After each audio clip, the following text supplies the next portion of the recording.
como assim? Para eu ter comunhão, eu não posso andar em trevas. Só que, ao mesmo tempo, eu não posso dizer que eu não tenho pecado. Então, o que está acontecendo aqui?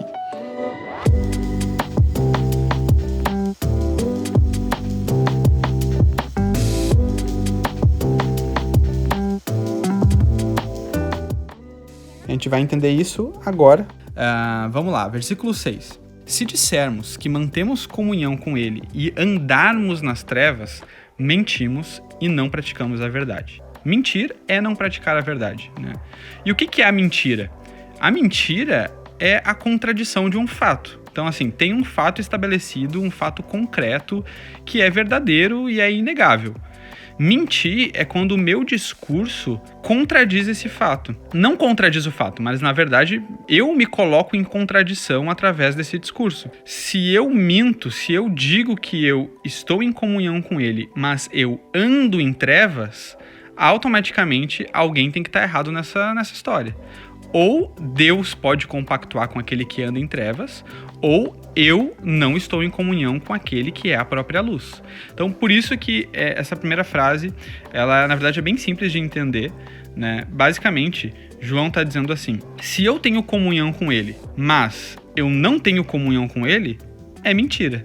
Porque aquele que anda em trevas não pode estar em Deus, porque João já estabeleceu isso no versículo 5. Deus é luz e não há nele treva nenhuma. O versículo 7 diz assim: se andarmos na luz, como ele está na luz, mantemos comunhão uns com os outros, e o sangue de Jesus, seu Filho, nos purifica de todo pecado. Então, andar na luz, que é ter comunhão, eu estar na casa de Deus, digamos assim, né? Eu estou ali fazendo parte da família de Deus, eu estou em comunhão nesse relacionamento com Ele.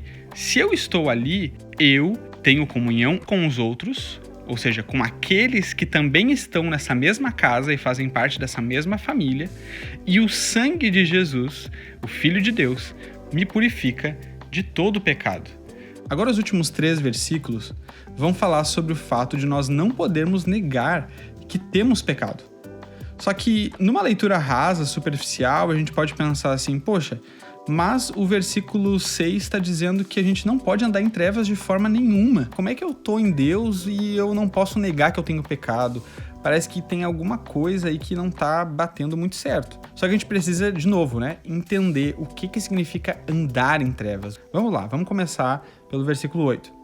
Se dissermos que não temos pecado nenhum, a nós mesmos enganamos e a verdade não está em nós. Então, assim, um fato primordial, a gente tem que começar, né? O ponto de partida de qualquer pessoa que recebe o evangelho é o reconhecimento de que você tem pecado, de que você necessita de salvação. Aquele que não tem pecado não precisa de salvação, porque já é santo, porque tá tudo certo com ele, né? Para eu começar essa caminhada com Deus, eu preciso reconhecer a minha podridão interior, eu preciso reconhecer que do jeito que eu tava indo pro abismo, e na verdade, eu já tava nesse abismo. Agora, na nossa caminhada cristã, a gente também precisa reconhecer que, mesmo nascidos de novo, se nós não vigiarmos, se nós não nutrirmos esse relacionamento na luz, nós podemos nos distanciar de Deus, nós podemos nos afastar do Senhor e perder essa intimidade. E ao perder essa intimidade, confiar no nosso próprio braço, naquilo que nós produzimos de bom, a gente começa a ter esse orgulho de achar que, não, eu não tenho pecado nenhum. Mas olhem bem os símbolos que João está usando aqui e vejam se não tem muito sentido isso que eu vou falar. Quando a gente está na luz, todas as coisas aparecem. Quando você se expõe na luz, tudo aquilo que era obscuro antes é revelado. Todas as sujeiras, todas as falhas, todos os erros, todos os pecados, quando você está na luz e você expõe isso, isso aparece. Você só não enxerga o seu pecado, você só não enxerga aquilo que há de podre dentro de você, que você precisa limpar e jogar fora, quando você está na escuridão. Você está na escuridão, você não enxerga bem. Você não está conseguindo enxergar as coisas de forma clara, porque você está na escuridão. Somente a luz expõe as falhas, as impurezas, as coisas que estão desalinhadas.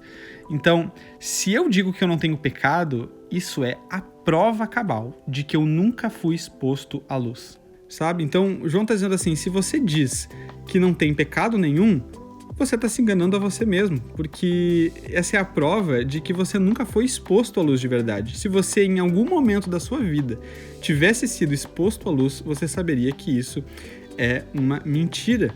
Você está se enganando a si mesmo. Então, você quer a verdade? Corra para a luz e exponha tudo aquilo que você não quer mostrar para ninguém. É quando a gente coloca na luz, a gente se depara com aquilo que nos ofende de certa forma e que mais do que nos ofende é o próprio Deus, mas Ele é misericordioso para perdoar os nossos pecados e através das pessoas que estão nesse mesmo relacionamento, elas também vão refletir esse perdão. É por isso que depois ele vai dizer que é muito importante essa comunhão para perdão de pecados. Ele vai falar isso no próximo versículo. Ele fala assim: se confessarmos os nossos pecados, Ele é fiel e justo para nos perdoar os pecados e nos purificar de toda a injustiça. Então, quando eu confesso o pecado, que uma vez foi exposto à luz e eu enxerguei ele, eu consigo alcançar o perdão de Deus. Esse perdão de Deus que é alcançado tanto diretamente dele, quanto pela família de Deus, aqueles que estão nessa mesma comunhão. A gente tem que se lembrar que quando a gente fala que a gente está em comunhão com Deus, a gente não está num quarto vazio onde está só você e Deus. Deus quer atrair para si povos, homens, mulheres de toda a tribo, língua e nação, multidões, multidões e multidões. É isso que esse João vai ver lá em Apocalipse. E quando você expõe os seus pecados e os seus erros, você está expondo os seus pecados e os seus erros também para as pessoas que compõem essa família de Deus. E elas, diferente do que você talvez até espera que elas façam, se elas realmente estão em Deus e elas refletem o caráter de Deus, elas vão compartilhar do mesmo perdão que Deus entrega a você. E no versículo 10, ele reafirma aquilo que ele falou no versículo 8. Ele fala: se dissermos que não cometemos pecado, fazemos dele um mentiroso e a sua palavra não está em nós. Então, basicamente, ele está repetindo o que ele falou no versículo 8 para deixar bem claro que dizer que não tem pecado é a prova cabal de que eu nunca fui exposto à luz. Se eu tivesse sido, eu teria visto esse pecado e eu teria reconhecido esse pecado. Então, ter comunhão é andar na luz. Não ter comunhão é andar em trevas. E andar em trevas é andar deliberadamente pecando. É interessante esse verbo no infinitivo, né? Andar em trevas. Não é simplesmente alguém que se encontra nas trevas. Poxa, eu tô aqui nas trevas, não sei como é que eu cheguei aqui. Não é esse sentido. É um sentido de andar, é um ato contínuo. Você faz das trevas o seu habitat natural. Sabe, você anda nas trevas como você anda na sua casa, do quarto para a cozinha, da cozinha para a sala, você anda em trevas. Aquilo é parte de quem você é. Você peca e você não se importa com aquilo. Você já está acostumado com esse ambiente trevoso. Isso não significa que aqueles que estão em Deus não pecam, eventualmente, mas pecar eventualmente não significa andar em trevas. Não é um estilo de vida. Então, essa é a ordem do processo.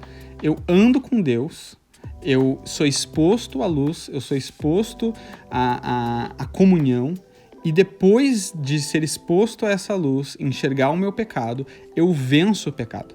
E não o contrário. Não é eu venço os pecados com as minhas próprias mãos, com as minhas próprias forças, para chegar diante de Deus limpinho, querendo me apresentar algo como se eu tivesse mérito nessa minha atitude, nesse meu esforço de me limpar sozinho, e aí eu vou ser aceito por Deus. Não, a ordem do evangelho não é essa.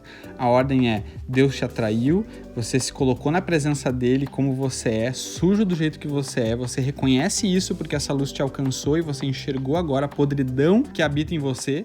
Jesus, ele abre essa janela de misericórdia. A gente vai ver nos capítulos seguintes que João vai se referir a Jesus como o advogado, aquele que vai interceder ao nosso favor, ele vai nos defender diante de Deus, e isso abre uma janela de misericórdia para que, ao a gente chegar com toda essa podridão diante de Deus, a gente não saia de lá fulminado.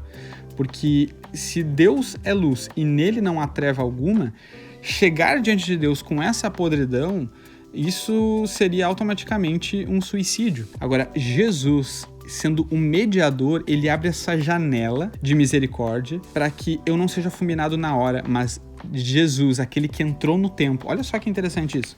Jesus, aquele que é eterno desde o princípio, ele entrou no tempo.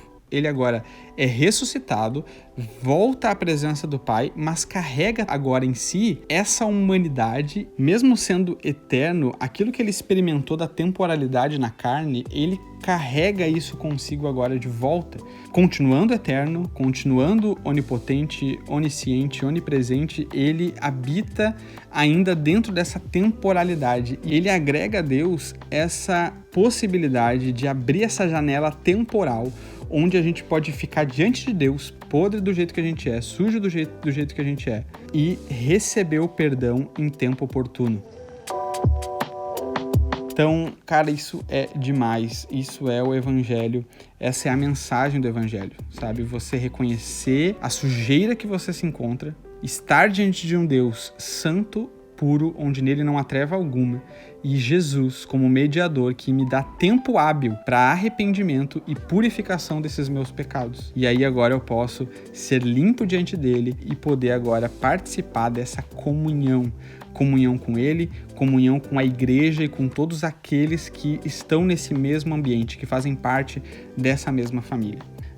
Se você tem vivido um período em que pecados têm acusado você, tem trazido esse sentimento de acusação, saiba que na presença de Deus, Jesus te dá o tempo hábil para você se arrepender e ser liberto e limpo desses pecados. Então, gente, esse foi o capítulo 1 de 1 João. Espero que vocês tenham curtido esse tempo e na semana que vem a gente segue no capítulo 2. A gente se vê lá, foi muito bom. Compartilhem com os amigos que precisam escutar essa mensagem e a gente se vê na próxima.